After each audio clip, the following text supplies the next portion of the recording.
An AI agent that's reliable 60% of the time for nearly all real-world use cases is 0% useful. Welcome to the Super Data Science Podcast. I'm your host, John Krohn. In today's outstanding episode, I'm joined by Antje Barth, a multi-time best-selling O'Reilly author, an instructor on Gen AI with over 400,000 students, and a member of the technical staff in Amazon's prestigious AGI labs, where they're focused on building reliable AI agents that feel like a digital coworker, not just a tool. Learn how in today's great episode. This episode of Super Data Science is made possible by Dell, Intel, Fabi, and Cisco. Antje, welcome to the Super Data Science Podcast. It's a treat to have you on. Where are you calling in from today? Thanks so much for having me. I'm calling in from the Amazon AGI lab in San Francisco. Very, very nice. Amazon AGI Labs is the focus of our episode and all the cool things that you guys are doing there. Our research is fascinating on what you're up to at the Amazon AGI Labs. I can't wait to dig into it over the course of this episode. Let's do it. Yeah, so you're a member of the technical staff there at Amazon AGI Labs, which is a very cool role. You're also a multi-time O'Reilly book author. That's not really going to be the focus of this episode, but the point is you've got deep technical chops. You're a really well-known individual. I guess maybe from those kinds of things, like making those O'Reilly books, you're also a developer relations lead at Amazon AGI Labs, right? Right, yes. Nice. And so from there, you drive the vision, strategy, execution for how developers engage with Amazon's next generation AI products. And the latest exciting AI product you're promoting is something called Nova Act. So tell us about Nova Act. Yes. So Nova Act is a service that we just recently launched. We had a research preview going on since March last year and are super excited that this past December at our AWS reInvent conference, we launched this as a GA service. Nova Act helps you to build UI automation tasks at scale very reliably and helps you to really kind of start prototyping and putting it in production really fast. So you can get started, which I love as a developer, really fast in a playground experience, and then, iterate on it, debug it, and once you're ready, push it onto the AWS side and run it there reliably and safely at scale.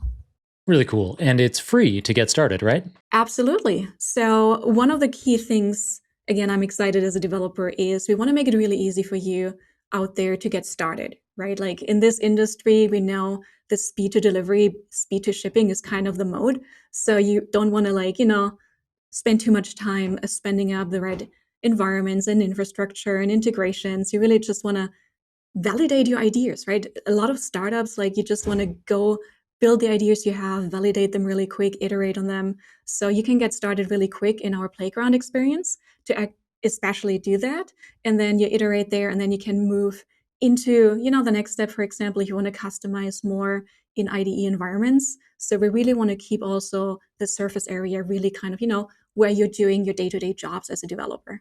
Really interesting. Would you be able to walk us through the typical user journey through a Nova Act experience? Obviously, I'll have a link to Nova Act in the show notes for this episode so people can go there and describe to them what it would be like to us to experience it as we go there for the first time and we're playing around in the playground all the way through to deploying. Absolutely. So you can go to nova.amazon.com/act, and then there's the playground experience. There's also links to all the dev tooling we're offering, IDE extensions, SDK downloads.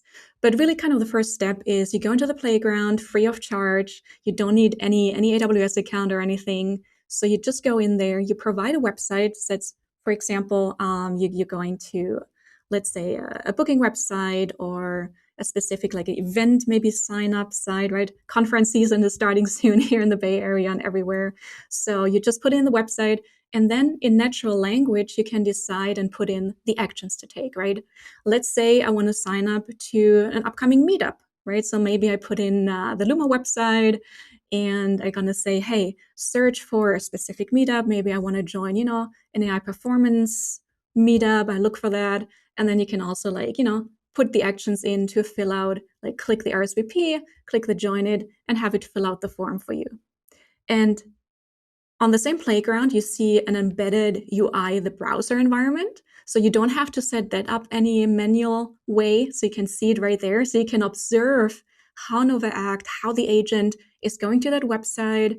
It's performing your actions. You see also the reasoning traces, so what it is doing, which is exciting, especially important for developers to be able, to debug, to troubleshoot, to really see what's happening there. And you can tweak it if it's not getting it at the first time, so you can optimize your instructions, see it, and then once this is performing well to what you want to achieve, you can then download the script. So in the background, it's writing a Python script that captures all of those steps. So you have the ready script. You're using natural language, it converts it to the code for you. And then we have IDE extensions, for example, or just an SDK. You get that into your preferred IDE of choice. You import that script, and then you're basically back in your coding world as a developer, right? So you can customize it, you can tweak it in there.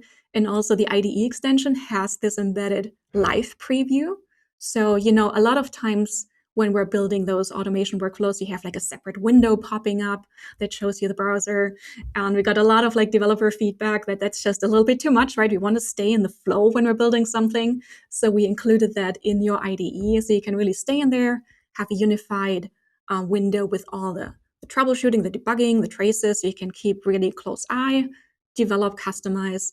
And from the IDE, you can then, if you want to, also connect to your AWS account if you have one, and for example, deploy it there to run it in production. Nice. So that sounds like a really easy way for somebody to be experimenting with developing an agent, because you can go to nova.amazon.com/act and then be able to use your natural language to describe what you'd like your agent to do. Watch it do that task, and then get the Python code, use it in whatever environment you're comfortable writing your code in. And then that allows you to easily scale up whatever you're doing. But it sounded like you mentioned also being able to productionize on AWS with this solution. Right. So a core kind of motivation for us, talking to a lot of customers, talking to developers out there, we've seen so many flashy demos, right? Like you go to any meetup, especially here in the Bay Area, but I assume, in other parts of the world in a similar way. And everyone has a flashy demo, right? And all the kind of fun stuff that agents can do. But what we observed and the feedback we received as well from customers is that on average, those agents work maybe 60% of the time. And to be honest, an agent that is reliable 60% is 0% useful, right? Especially if you want to productionize this, you need to really have reliability that you can trust those workflows and that agent to complete that one task. So this was the core motivation for us, kind of really the P0, to make sure Nova Act can reliably 90% and more deliver on those workflow executions. Awesome. So how do you do that? How do you get that kind of confidence? How do you go from a 60% reliability to better than that? What kinds of tooling do you have in Nova Act to ensure that? Yeah. So I want to talk a little bit how we train Nova Act, right? Which is exciting. At least I find it super exciting. So in the past, when we trained, AI models and things, it's a lot about imitation learning, right? You collect data and you show it that data. Now, as we're moving from kind of the chat-based conversational models that we all know and work really well into this space where we're building agents that need to take an action, that doesn't work anymore, right? Because the agent is not just predicting a next word, next token anymore. The agent needs to predict the next action to take. So what we're doing is we're building out those reinforcement learning based web gyms, as we're calling them. We have actually one in the playground. You can actually play around and observe one. And those web gyms are replicas of very typical UIs. So like maybe a form filling UI, a shopping workflow, etc. And we're letting the agent train in those web gyms. So imagine hundreds of those gyms, like typical UI design elements there, typical tasks to do, and then give the agent like thousands of tasks, right? And they basically self-play in there. So this is similar, like in the past, how AI learned to play chess, how it learned to play Go. It's really kind of a trial and error approach. So the agent goes in there, tries to do that form filling. It might fail at a couple of times, right? But it self-corrects. It does it again, and it learns a better way to achieve the task. So this way, the agent understands to reason, through this UI and understands how to accomplish the task, and helps it also to generalize well, right? Because UIs change. So that's super important. If you're building that agent, yes, you have a specific site, maybe you're, in those gyms you're training it on. But then again, you wanted to generalize if the website changes, if the checkout button moves, if the sign-in button moves somewhere else, if it's using different icons, because a lot of UIs are really designed for us humans, right, to navigate. So, and for us, this is a simple task. If you think about maybe you go and write an email, and depending on which email program you're using, which application, sometimes the button says draft or new or create, right? Or it's just a little pen icon to create a new email. For us humans, we learned that. We understand that. It's not a hard task for us. But if you're sending an agent to that environment, to that UI, the agent needs to be able to generalize and understand and reason in a similar way, even if, some buttons in some tools says draft, the other one says create. So this is really exciting. So you're training the models, and Nova Act is trained like this on those web gyms to then really kind of be able to generalize and navigate those web pages, even in real life as they're changing the structure and then the look. Cool. So a big problem that occurs to me that I think a lot of people have with using agents, and maybe the kind of training that you've been describing, it helps increase the reliability in a lot of common scenarios. But how can we evaluate that to be sure? Is there anything within Nova Act that allows us to evaluate the performance of whatever agentic workflow we're automating?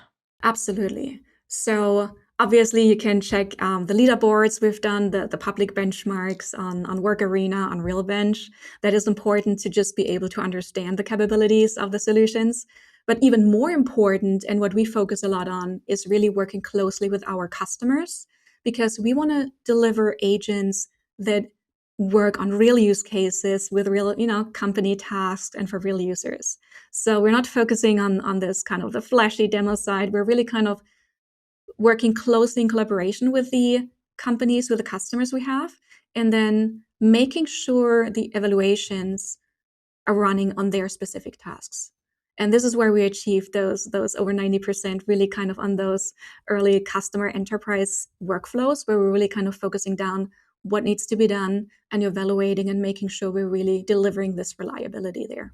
Love it. Tell us a bit more about Work Arena and RealBench specifically. I have heard of those benchmarks, but I don't know too much about them myself, and I bet they're new to a lot of our listeners. Yeah, so you can check it out. The RealBench, for example, super exciting. They have, in a similar way, how those agents work, right? They have those web gyms, those replicas of websites. So you basically can submit your agent there, and then it's navigating a similar environment where there's a bunch of tasks across a different set of those gym environments to solve. And this is kind of this new benchmark, right? Especially for those UI automation agents, to see how they perform on those unseen new environments. Yeah, we'll have a link to both of those in the show notes for sure. So a related question to the evals is there's lots of other things that you need to worry about when an agent goes from being in a playground to going to production. Security, governance, access controls, change management. How do you handle those kinds of things? Right. And this is where we really leverage the AWS integration, right? Running as an AWS service. So we fully use, we're building on the foundation security that AWS delivers. All the security, all the data is running in your account. So you have the full control, and we're making sure, that is really running in a very reliable, in a safe and controlled environment that you as a customer can control. So all the goodness of, that AWS delivers in terms of reliability and security, that comes as well. And the important thing is really kind of, have this seamless journey. So yes, there is a playground that helps you to get started and evaluate ideas quickly. But we also wanted to make sure, because we know as a developer, you need to be able to debug. You need to have traces, right? You need to see what is happening. If any of those steps fail, why did they fail, right? So across this journey, across those different surfaces, whether you're in the playground, whether you are in the IDE, and then obviously when you're running it on AWS, you have that observability, you have those traces. It's really exciting. So for example, once you deploy this workflow onto AWS, and even if you're running it in the IDE, we're creating very detailed step views. So you see for every run you're making, so basically you're doing an act call, what we're calling it. So you're triggering this workflow. And then within that workflow, there's a couple of steps, right? Look for the search button, insert this, and then grab maybe, I don't know, the cheapest coffee machine I can find somewhere, whatever your task might be, or fill out this form.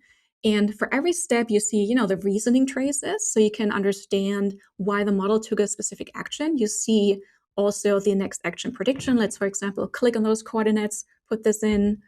And this is super important because you can really debug and troubleshoot as you're developing, like how the agent behaves, where it might get, tripped over something, and then correct that.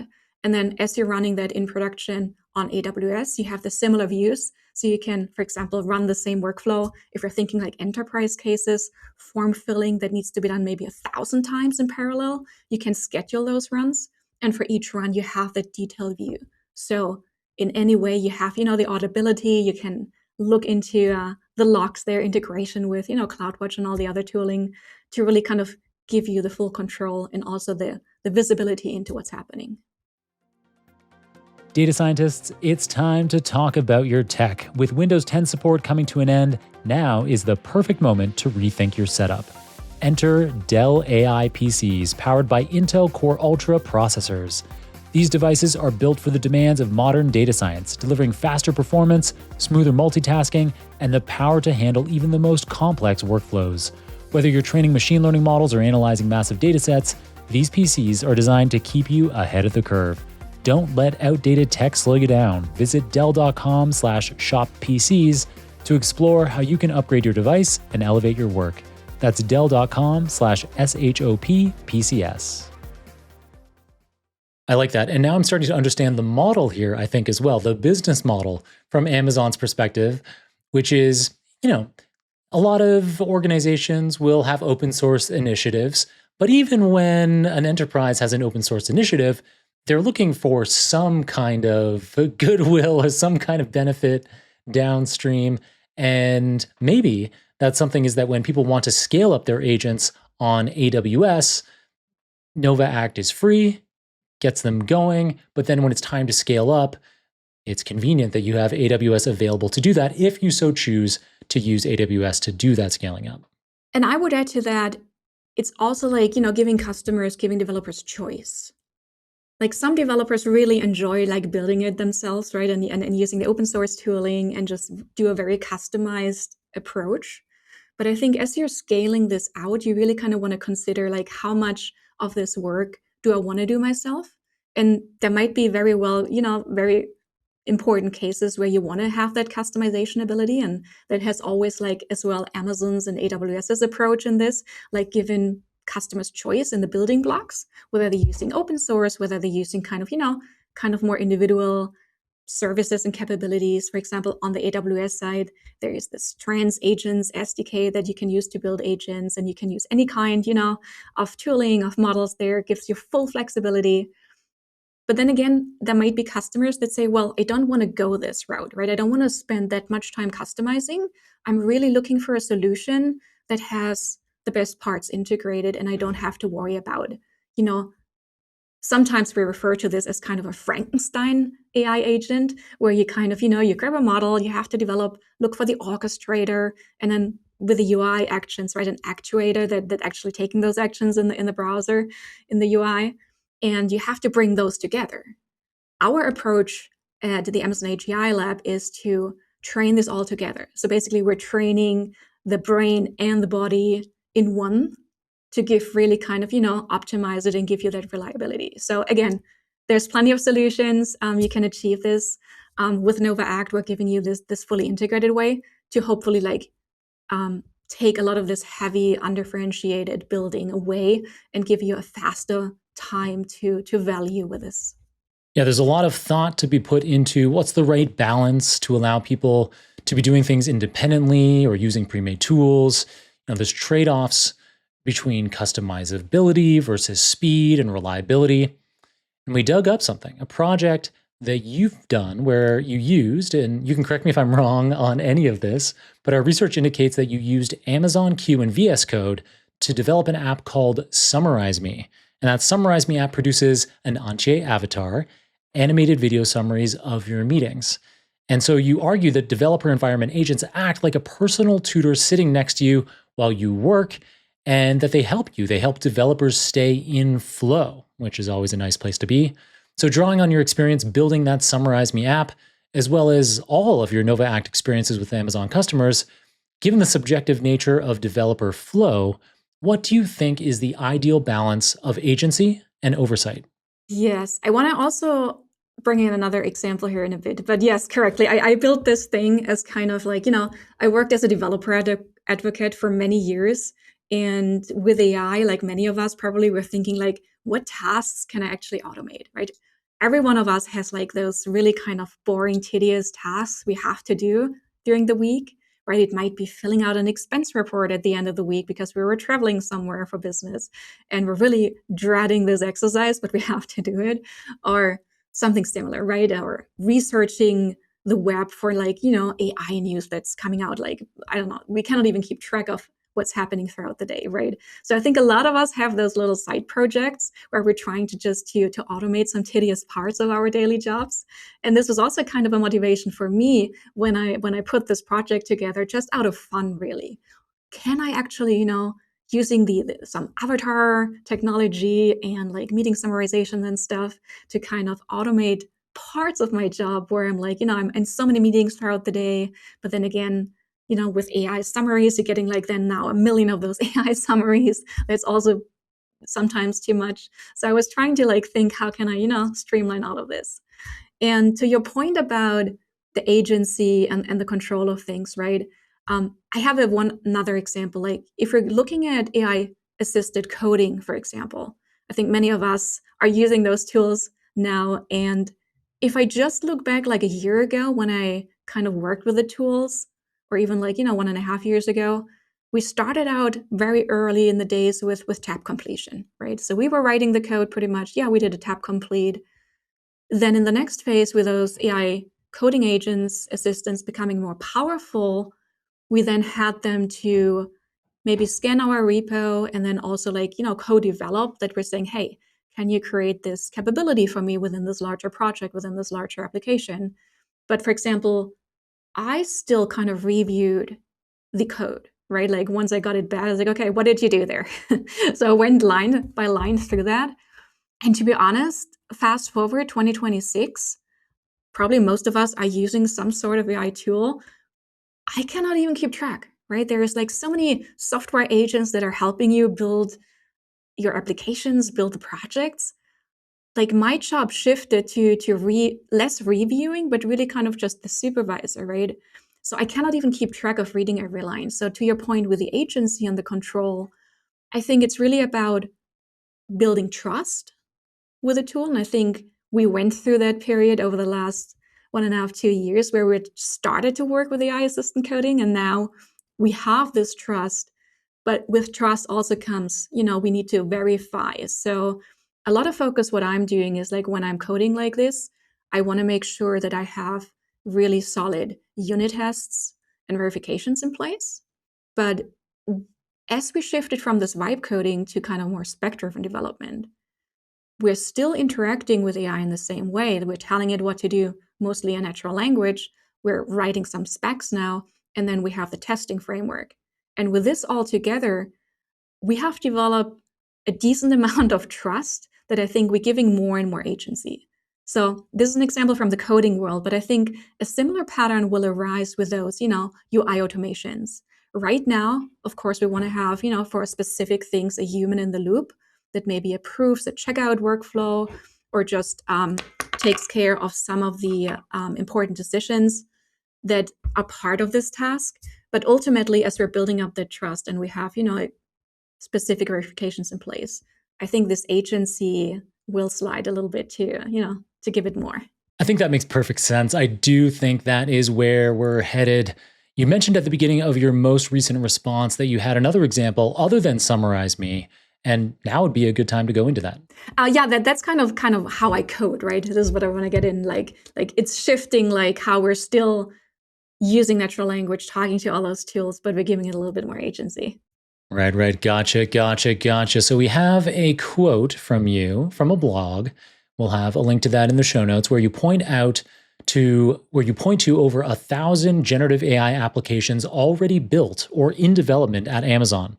So from those, do you have some kinds of takeaways for our listeners from 1,000 plus internal deployments of Gen AI, where agents can actually deliver value and where they still struggle? Yes. So it's really exciting, being part of Amazon also. We're working and collaborating with a lot of the internal teams here and seeing the different use cases coming together. And one of the very exciting ones is from Amazon Leo. You might know Leo. Previously, they were known as Project Kuiper.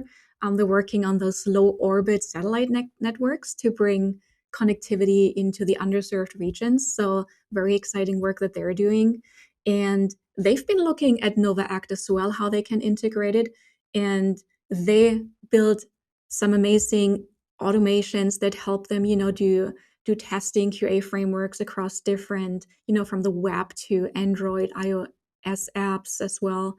And then also build additional tooling on top of that, where, for example, they can now, product managers in the team can use NovaAct to, from a Figma design, from a wireframe design, create test cases even before those get implemented.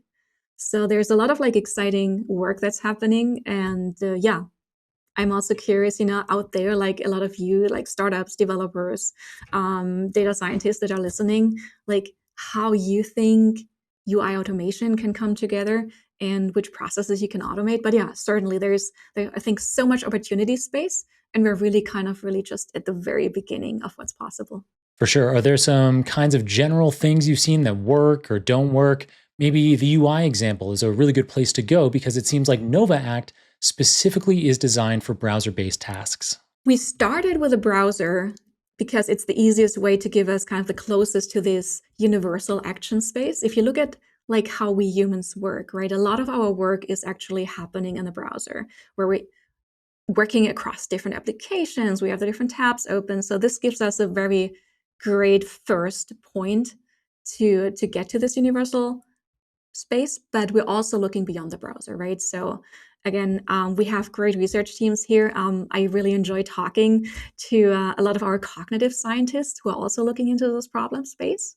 And one of the main use cases really is, to your point, is the QA testing, right? We see a lot of things happening there for a couple of various reasons, I think, but really kind of it helps you really quickly to automate some of those, as you develop new applications, you're pushing out an update, and you want to make sure that the experience delivers. For example, one of our customers, PGA Tour, they're using NovaAct to make sure the website correctly works, especially before any golf tournaments where there's a lot of excitement and people coming to the website. So they're making sure that, for example, the weather information widget, everything works, all the buttons, everything in there. So a lot of this QA testing on websites, but also like, for example, another one, Hertz uses NovaAct.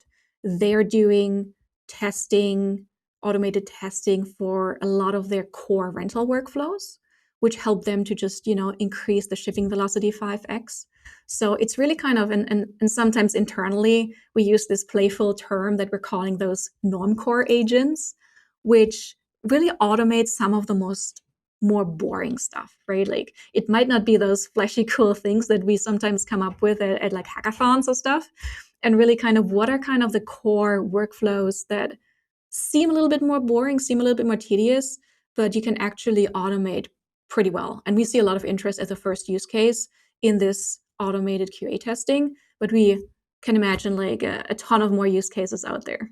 Yeah, I was going to eventually ask you about this normcore stuff because we did have some research on it. What does it mean? What does it mean, normcore? Where does that come from? Yeah, so this is kind of, I think it was coined in the fashion industry, kind of normcore looks, which is a little bit more, like kind of a simple white t-shirt and jeans, something. And normcore for us is really kind of, those agents focus on more kind of the traditional kind of the boring use cases, you would call them maybe sometimes, like exactly that form that I need to fill out 1,000 times, that application that I need to do. Maybe you need to apply for something, you need to navigate, websites to get a new driver license renewal or whatever it might be. So you have those tasks that you're dreading, as I mentioned before, or that are just, some work that you need to do. And if we can automate those use cases for you, those tasks in a very reliable way, I think that would be amazing to just give you all that time back to focus on the more higher level and more creative tasks we're all excited about. All right, normcore. Yeah, I was thinking maybe it's kind of like the opposite of hardcore. And when you were talking about normcore, you were talking about QA engineering, and something that's interesting with this shift to agentic is that traditionally QA engineers were focused on finding bugs, really. But now I feel like a lot of it is probably related to auditing reasoning traces that LLMs spit out. I don't know if you have any thoughts on that. This is kind of a tangential question. I think there's a lot of like things that will change how we're doing our jobs, right? Like we learned this in the software engineering world that we're like more talking to AI than we're actually writing the lines of code sometimes. And yeah, I think similar things for QA engineers, that they don't have to write those brittle scripts anymore, right? If you're looking like how you achieved those tasks in the past, you had to write those very kind of rule-based scripts like Selenium scripts or something if you wanted to automate those processes, right? RPA, where you said, okay, here's the button, click that, do that here and here. And whenever some element changed, you had to rewrite those. So hopefully we can, again, like simplify this for those QA engineers, and you can use much more QA through natural language, creating those scripts for you. And then also with those agents, they're much more resilient to adapt to those changes, right? So you don't have to spend that much time in keeping those scripts up to date. And hopefully QA engineers can focus on the real things. And that might include, yes, looking like, a different type of traces, for example, reasoning traces, etc. But hopefully this gives them also like, a little bit more focus on what's exciting in their job, like figuring out what's going on rather than just spending hours and hours and hours in writing those scripts and updating them. Wouldn't it be nice to be able to 10x your efficiency on data work? Now you can with Fabby, the AI native analytics platform designed to do just that. Fabby's AI models generate 90 to 95% of the code for you, from SQL queries to Python visualizations, turning days of work into minutes. You retain full control over what data the AI can access, and conveniently, every action is reversible. You can rewind to any point if the AI takes a wrong turn. This is impactful. One Fabby client achieved up to 50 times faster cycle time for exploratory data analysis, while another reduced the time to finding business intelligence insights by 94%. Wow. Head to Fabby.ai to try Fabby for free so you can spend less time building and more time driving real business decisions. That's Fabby.ai. That makes a lot of sense. So going back a few minutes at least, you were giving us an example, a real-world example of how Amazon Nova Act can be useful for the PGA Tour. And we dug up another example here, which I thought was kind of interesting, which is with 1Password. And so 1Password highlights Nova Act handling complex sign-in patterns, which is a high-stakes surface area, especially for an application that you're trusting with all of your passwords. So how has Nova Act dealt with secure interaction with authentication flows so agents don't become the weakest link in identity and access? Right. And security is really kind of, one of the if not the most critical part as well, right? Reliability, security, to be able to build the trust. So for Nova Act, we're really kind of building on the security foundations of AWS. I briefly mentioned this before. So you can be assured that all of those executions are running in your AWS account. They are protected. You have full control over them.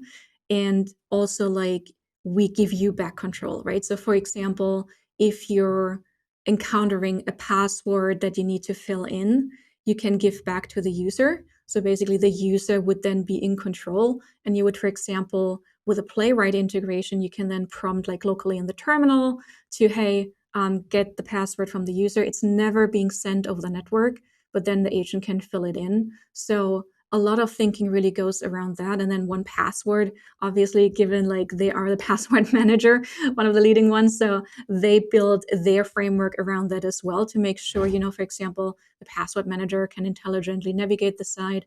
And then they have their part, how they deal in a very safe and secure way with the passwords. But that is definitely an area where you want to make sure, you're not just like sending anything over network, etc., and really want to make sure you have a very trusted and secure way to deal with those. In a similar way, like with captures, less sensitive maybe, but also like this is another case where we would give user the control back to solve those. And we will probably see a lot of development in that area as well, what's happening, but very critical and very important to make sure, you're not sending any sensitive data. Definitely. Another critical area with agents, we did talk about this earlier when you were talking about the reinforcement learning gyms that teach agents how to behave. But related to that, something that, and it also ties into the QA engineering thing we were talking about more recently, which is that even though QA engineering is easier in many ways than before, thanks to agents and to LLMs, one of the things that's tough and potentially becoming tougher is evaluating agents because they're so stochastic. You don't, in a traditional QA role, you could say the results should be this as a result of this test. And when we run an automation, this thing should output as the results. But with agents backed by LLMs, you're getting maybe slightly different responses. Can make that part of the QA engineering job trickier, I think. So how do you choose the right success criteria so that the agent doesn't learn shortcuts that pass the test but aren't really doing what you intended? For that, it's really important, like on a couple of different layers, I think, to tackle this. So for one, you want to make sure that the agents can generalize well, right? So even if things are changing, they're not tripping over. So as you're building out those web gyms, you want to make sure they're really high fidelity gyms and the agent learns a lot of things. Like, for example, it sounds simple, but one web page is light mode, the other one is in dark mode. That is already kind of a totally, even if it's the same UI environment, right? It's a totally different experience maybe for an agent. So there's a ton of variations that you can, even with the same task in UI, just mix it up a little to make sure the agents can handle all of those. And then also, to your point, like, how do I evaluate the success? You really want to focus on the end result, right? Because there might be a couple of different ways to achieve it. And you can look into it like, maybe one took a little bit longer than the other one. But ultimately, what you're interested in is it's a successful task completion. And then there's a couple of ways to verify, right? Let's say you have an agent and you're asking it, hey, I want to schedule a one-on-one with my colleague. And the agent needs to figure out which calendars to open, where to look like for free spots. And then the end state would be, okay, you can confirm that the meeting is actually scheduled in that calendar. So it's going to be somewhere in a database entry, like if you're doing shopping, like, checkout workflow or something in that sort. So you have a very verifiable end state to do that. It gets a little bit trickier when there's not an easy way to verify that, right? But right now, a lot of those tasks, there is an end state where you can check and then give the agent a little bit of like freedom, right, for the generalization part, like which way they go to figure this out. I like that answer. It makes a lot of sense. Thank you for making something that seems so complex easy to understand with a relatively simple solution, actually. I appreciate that. So let's look ahead a bit now to what's next for agents as we kind of reach near the end of the episode. Let's talk about where this is going. Obviously, it's a fast-moving space, very difficult to predict what's going to happen, but in a recent podcast appearance, you describe AI evolving from a helper into a kind of a peer in the coding experience. And we talked about that earlier in the episode together already. In presentations, you've expressed the idea that the atomic unit of all digital interactions will be an agent call. And virtually every customer experience we know will be reinvented with AI. So how will this changing environment not only change how software is built, which we've talked a lot about in this episode, but also how AI engineers, data scientists, software developers, how they see themselves and how businesses value their efforts? So to start, like where I see the space evolving, right, which I'm really, really bullish about, is we want to build, especially here at the Amazon AGI Lab, we want to build useful AI, useful and practical AI. So this is really our core focus here. And what we think this might look like and will look like is that the agents become much more of a digital teammate, a digital coworker of yours. And we spend a lot of time here in our research teams to think about how do humans actually learn, right? So the future of agents, as we see it, is definitely like a multi-agent, a very collaborative environment, interacting with other humans, right? Like imagine you have this digital coworker of yours. how do they learn how to do the tasks, everyday tasks? And my colleague, cognitive scientist Dr. Danielle Persick, she actually talks a lot about that in her podcast, Making a Mind. She really looks into those aspects, right? How humans learn things, how humans collaborate on a task together. And then we're working together on how can we translate that to building those agents, and how can we teach those agents to learn like a human, to collaborate, to ask for help, to being humble. So this is a super exciting space. And if we think about what this can bring us, right, it's like we might be able to just, select the agent and say, hey, can you help me with this task? And the agent maybe checks back a couple of times, but then also it learns from those interactions like humans would do, and then can do those tasks more independent in the future. So I think a lot of things will go in this direction, working with agents together to help us multiply our own productivity, which is exciting. So I think for everyone, whether you're a developer out there, whether you're an AI engineer, I'm super excited about this space. I think how we interact with technology will change. And it has, looking in the past over all the decades and the technology innovations, like we always had adapt. We will still have continue to do that. But I think there's a lot of positive in there. Again, doing it obviously very responsible and safe and reliable. But getting to this stage where we can all use AI to then augment our own capabilities. So I think this is what I'm excited about, at least for the future. Wow, it's a really cool mission. Is that kind of in the namesake of Amazon AGI Labs? Like, obviously, artificial general intelligence is this idea of an algorithm or system that can replicate all the aspects of human intelligence.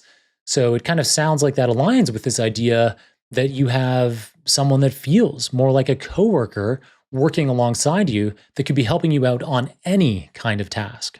Yes. And again, the focus is really kind of what we call the useful AI, right? So we want to make sure everyone gets value out of working with AI, useful and practical for day-to-day tasks. And this will hopefully reinvent how we as knowledge workers work, how our work looks like, and hopefully, loading off those really kind of tasks we dread throughout the week, and we can focus on kind of more the creative and higher level tasks of our jobs. Quick reality check for anyone building with AI agents. Your agents can discover each other, they can pass messages, they can coordinate on tasks, but here's what they can't do. They can't think together. When your agent figures out how to handle a complex workflow, that knowledge stays isolated. The industry has focused on scaling AI vertically, bigger models, more compute. Those breakthroughs matter, but intelligence also scales horizontally. Agents sharing knowledge across a network, coordinating on common intent, reasoning together. The infrastructure for that second horizontal axis doesn't exist yet. Outshift by Cisco is formalizing it. They call it the Internet of Cognition. They're publishing the architecture and building reference implementations. Read Scaling Out Superintelligence. We've got a link to that in the show notes. Then check out episode number 961. In it, Dr. Vijay Pandey, the head of Outshift by Cisco, walks through how horizontal scaling of intelligence works and why it matters. Cool. And one last technical question, I think, here before I start getting to wrap up my questions, which is, this is tying together a few different things that you've said in different places into one kind of forward-looking question where you see the underlying models and the architectures going behind autonomous systems. For the last couple of years, two active areas of discussion have been about, one, how much to rely on large language models, like really big ones, versus smaller specialized LLMs. And then another big area of discussion too is how much to push the boundaries of model context, or whether it even makes sense to have million token contexts, considering retrieval systems and tools are continually improving to fill in the gaps. So you recently mentioned in a presentation that Alexa Plus relies on hundreds of specialized expert systems orchestrated together, and that an internal agent in AWS manages over 6,000 tools using retrieval instead of stuffing everything into a context window. So yeah, tell us a bit about that. How much context is too much? Where do you see that going? And where do you see this idea of lots of specialized models versus, big monolith LLMs with trillions of parameters that can do everything? I think there will be a diverse environment where all of the different kinds will have a place, right? If we're thinking like AI at the edge, that will most likely be kind of smaller models, right? That just giving the constraints there. I think for a lot of tasks, the models will be the larger models that have the reasoning capabilities in all kinds of different shapes and sizes. And going back to this 1,000, specialists and experts. So my thinking is like, you have your AI within maybe your company, but then your company does business with another company, right? So we saw this last year, like a lot of like hype around the protocols, like how can I connect my models to tools, and then how can I connect one agent to the other agent, inter-agent communication. So I think it's pretty much still an open area for research. What's the best approach here to build this? And there are a lot of components, I think, still being built. But my understanding and my thinking of how the future looks there is like, we're basically entering a stage where we'll have what I call like every single interaction will be an agentic AI call. And then if you think about this, not just within your team or your company, how you do business with the other companies. So there will be a lot of, I think, level and layers up there where the agents communicate with each other and figuring out, the right technology, the right protocols in that space. And that will be super exciting. So I think, there will be a lot of place for all the different kinds of things we're developing, which is exciting. And I'm really curious to see how the world looks like, maybe even like, a couple of years from now. Great answer. It makes me feel silly about the question in the first place, because it's kind of like, which way are we going? And you're like, obviously, this is a complex ecosystem where it's going to involve lots of different kinds of solutions for different scenarios. Makes perfect sense. Well, Antje, this has been an absolute treat for me. I'm sure it has been for our audience as well. You're an outstanding speaker on all these topics. It's such a joy to listen to you. And for all our video viewers, you'll be able to see, of course, that Antje was smiling this entire interview. That probably even comes through in the audio and the way it sounds. You just seem like such a happy person talking through all this stuff. So for people who want to be able to follow you after this episode and get more of your happy, insightful thoughts, where should they do that? Follow me on LinkedIn. There's definitely a lot of content I'm sharing. Follow me on X. And you will see me hopefully also in person if you're in the Bay Area. Planning on going to a lot of the conferences this year, popping into meetups. So hopefully we have a chance to meet in person, and I'm super interested in learning what you all out there are building. Perfect. Yeah. So we'll have links to all your social media in the show notes. And then my very, very last question for you, which I actually usually ask second last, but for some reason it just felt right to ask you the followers one first. And so, yes. So my final question today is, do you have a book recommendation for us? I do. So it's actually on my desk right now as well. So my former co-author from the O'Reilly books, Chris Freckley, just released a huge, I think it's 1,000 pages book on AI systems performance engineering. And this is definitely an area, as we're developing systems, performance becomes so important, and how to optimize performance throughout the whole stack, like really kind of from the GPU level to the application level. And that's on my reading list. I haven't managed the 1,000 pages yet, but hopefully over the next couple of months, I will achieve that. Well, maybe we can have Chris Freckley on the air to discuss this. He's someone that's been on my radar for about a decade, but he's never been a guest on the show. So maybe we'll have to get Chris to talk about that new tome that he's put together. Cool. Thanks, Antje. And hopefully we'll have you on air again soon. We'd love to check in and see how everything's going over there at AGI Labs. Would love to. Yeah. Thanks so much for having me, John. Well, that was a terrific episode with Antje Barth. In it, Antje covered Nova Act, Amazon's new service for building reliable AI agents, available free to prototype now. Check it out. We've got a link for you in the show notes there. She went into detail on how Nova Act achieves over 90% reliability by training on reinforcement learning web gyms, where agents self-play through thousands of relevant tasks, making them norm core agents that focus on boring but high-value tasks like QA testing and form filling rather than flashy demos. She talked about how the future of agents involves multi-agent collaboration, where AI becomes a digital coworker that learns from interactions the way humans do, and how Amazon has over 1,000 Gen AI applications built or in development internally, providing real-world validation for all of these approaches. All right, as always, you can get all the show notes, including the transcript for this episode, the video recording, any materials mentioned on the show, the URLs for Antje's social media profiles, as well as my own, at superdataScience.com/963. And yeah, thanks to everyone on the Super Data Science podcast team, podcast manager Sonia Brevich, media editor Moyer Pombo, partnerships manager Natalie Jaisky, researcher Serge Massis, writer Dr. Zara Karche, and our founder Kirill Eremenko. Thanks to all of them for producing another great episode for us today, for enabling them to create this free podcast for you. We're deeply grateful to you and to our sponsors. You can support the show by checking out our sponsors links, which are in the show notes. And if you ever want to sponsor the show yourself, head to johnkrohn.com/podcast to find out how. Otherwise, support us by sharing, reviewing, subscribing, but most importantly, just keep on tuning in. I'm so grateful to have you listening, and I hope I can continue to make episodes you love for years and years to come. Till next time, keep on rocking it out there, and I'm looking forward to enjoying another round of the Super Data Science podcast with you very soon.